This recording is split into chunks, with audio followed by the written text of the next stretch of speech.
Raj TV நேயர்களுக்கு வணக்கம். நான் உங்கள் பாவனா. இன்றைக்கி நம்ம என்ன பார்க்க போகிறோம்னு பார்த்தீங்கன்னா, எல்லாருக்குமே அண்டர் ஆர்ம்ஸில் ஒரு துர்நாற்றம் வர்றது, அதுக்கப்புறமா பார்த்தீங்கன்னா கேர்ள்ஸ்க்காக இருக்கட்டும், பாய்ஸ்க்காக இருக்கட்டும், தைஸ்லலாம் அந்த தொடை பகுதியிலலாம் பார்த்தீங்கன்னா ரொம்பவே ஒரு ஸ்மெல் வர மாதிரி இருக்கும். அந்த ஸ்மெல் இருக்கிறதால எப்படி இருக்கும்னா, நம்ம எங்கேயாவது வெளியிலலாம் போகும்போதோ, இல்லை காலேஜ் போகும்போதோ, இல்லை பஸ்ஸில் ட்ராவல் பண்ணும்போதோ நமக்கு ஒரு மாதிரி ஸ்மெல் வருது அப்படிங்கிற மாதிரி கண்டிப்பாக ஃபீலிங் இருக்கும். ஸோ அது நம்ம வீட்டில் இருக்க திங்ஸ் வச்சு எப்படி அந்த துர்நாற்றத்துலேருந்து நம்ம விடுபடலாம் அப்படிங்கிறத பற்றி தான் நம்ம பார்க்க போகிறோம்.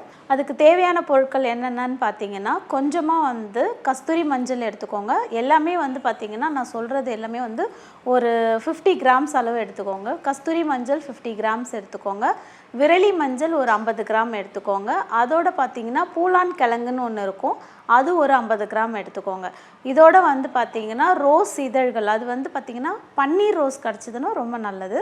ஸோ பன்னீர் ரோஸ் ஒரு 50 கிராம் எடுத்துக்கோங்க. இது எல்லாமே சேர்த்து நல்லா அரைச்சிட்டு பவுடர் பண்ணிக்கோங்க. அதில் கொஞ்சமாக நம்ம வீட்லேயே கிடைக்கிற அந்த பச்சை கற்பூரம்னு இருக்கும் இல்லைங்களா, ஸோ அந்த பச்சை கற்பூரம் அதில் ஆட் பண்ணி இன்னும் ஒரு வாட்டி நல்லா அரைச்சி எடுத்துக்கோங்க. இதை டெய்லியும் நம்ம குளிக்கிறதுக்கு முன்னாடி கொஞ்சமாக நீங்கள் எந்த இடத்துல துர்நாற்றம் இருக்கோ அந்த இடத்துல அப்ளை பண்ணிவிட்டு ஒரு 5 நிமிஷம் விட்டுட்டு அதை வாஷ் பண்ணிங்கன்னா உங்களுக்கு அந்த துர்நாற்றம் சுத்தமாக வராது.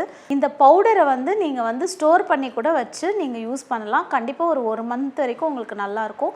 ஸோ இந்த பவுடரை ரெகுலராக நீங்கள் குழந்தைகளுக்கு கூட யூஸ் பண்ணலாம், ஒன்றுமே ஆகாது. லேடிஸாக இருக்கட்டும், இல்லை ஜென்ஸாக இருக்கட்டும், இல்லை காலேஜ் போகிற பசங்களாக இருக்கட்டும், யார் வேணாலும் இது யூஸ் பண்ணலாம். எல்லாருக்குமே இது ரொம்பவும் யூஸ்ஃபுல்லாக இருக்கும்னு நினைக்கிறேன். இந்த டிப் உங்களுக்கு ரொம்ப பிடிச்சிருக்கும்னு நினைக்கிறேன். Thank you so much.